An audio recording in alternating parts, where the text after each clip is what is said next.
This is the story of a man named Stanley. Stanley worked for a company in a big building where he was employee number 427. Employee number 427's job was simple. He sat at his desk in room 427 and he pushed buttons on a keyboard. Orders came to him through a monitor next to his desk, telling him what buttons to push, how long to push them, and in what order. This is what employee 427 did every day of every month of every year. And although others might have considered it soul-rending, Stanley relished every moment that the orders came in, as though he had been made exactly for this job. And Stanley was happy.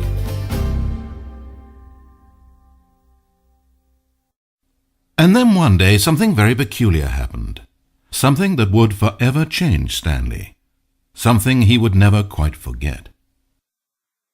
He had been at his desk for nearly an hour when he realized that not one single order had arrived on a monitor for him to follow.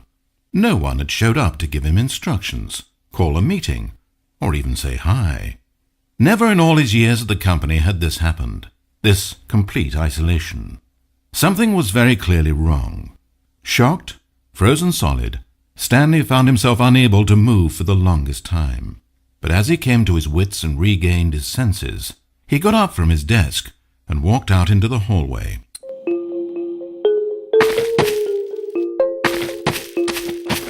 Stanley decided to go to the staff lounge to check on his co-workers.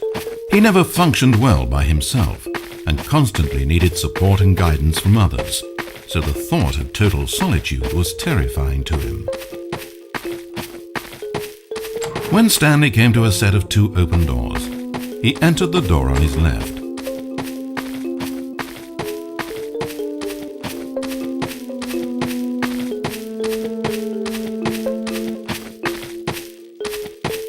As Stanley entered the lounge, he was horrified to find not a single person here.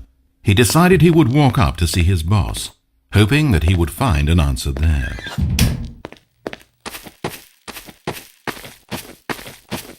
Coming to a staircase, Stanley walked upstairs to his boss's office.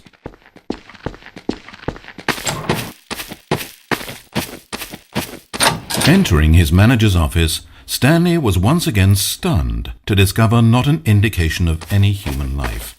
It was at this point that he began to feel dizzy and a little sick, and even thought he might pass out when suddenly he noticed a keypad next to the filing cabinet in the corner of his boss's office. Stanley had never seen this panel before and had no idea what combination of numbers would produce any result. In fact, only Stanley's boss knew this, since the panel withheld access to the boss's greatest, darkest secret, and so he had assigned the keypad a combination that only he could possibly know: the number of his freshman dorm number in college, 1957. But of course, Stanley couldn't possibly have known this. Yet incredibly, by simply pushing random buttons on the keypad, Stanley happened to input the correct code by sheer luck. Amazing. Stanley ventured forth into the newly opened passageway. As he drew deeper into the bowels of the building, Stanley had no idea where he was or what this place held. And just as he began to think he might not discover a thing, he emerged into a long room to find rows and rows of monitors, screens with a number above it. Stanley noticed, however, that these were not random numbers, but the number of employees who worked in the building, his co-workers. Even his own number, 427, had a place on the wall. But why a setup so elaborate, he asked. Was this simple surveillance or something even more? And as if in answer to his question, the wall slid open before him, revealing the ultimate truth of the situation. An enormous control panel, Stanley discovered, but not one that controlled simple machinery. Buttons were labeled with emotions: happy, sad. Levers and knobs controlled actions: walking, eating, doing work, or watching TV. Every input on this device monitored not the functions of a machine, but of a human being. and the reality began to sink in. Stanley, like so many other people, reduced to images on a monitor, had been under someone's control, always at the mercy of this machine. Could this have been the only reason employee number 427 was content with his boring job? That a machine had altered his emotions to accept it blindly? He began to feel an unbridled rage, and at the peak of his anger, something happened. A spark. Stanley looked up and saw the generator overhead, still providing some small amount of power to the machine, keeping it alive. And knowing that this generator was all that kept the controls running, Stanley moved to the ladder in the back of the room and began to climb towards the rafters.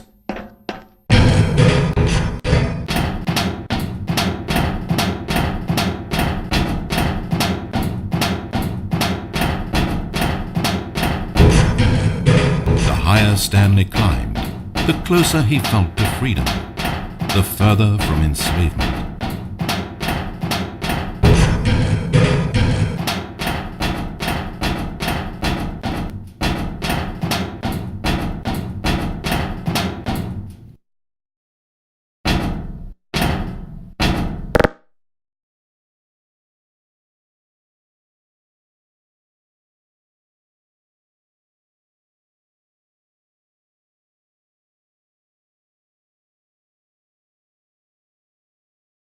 Blackness, power gone, all alone, and then...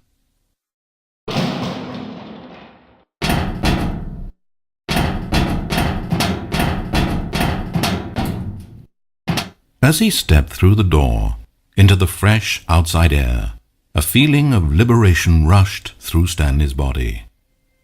He had seen power, he had seen enslavement, and he had destroyed it. The underling was in control now. He had found his leading role. Stanley never discovered why everyone had gone missing, nor how and when he had come under the machine's control. But it didn't upset him terribly, because he knew that this was how things were meant to happen. All he felt was a delight unlike any he had ever known before. Never again would he follow someone else's orders without question. Never again would anyone tell Stanley where to go, what to do, or how to feel. No more bosses, no more instructions on a screen. Stanley decides for himself now. And he stepped out into the world, and he felt the cool breeze upon his skin, and Stanley was happy.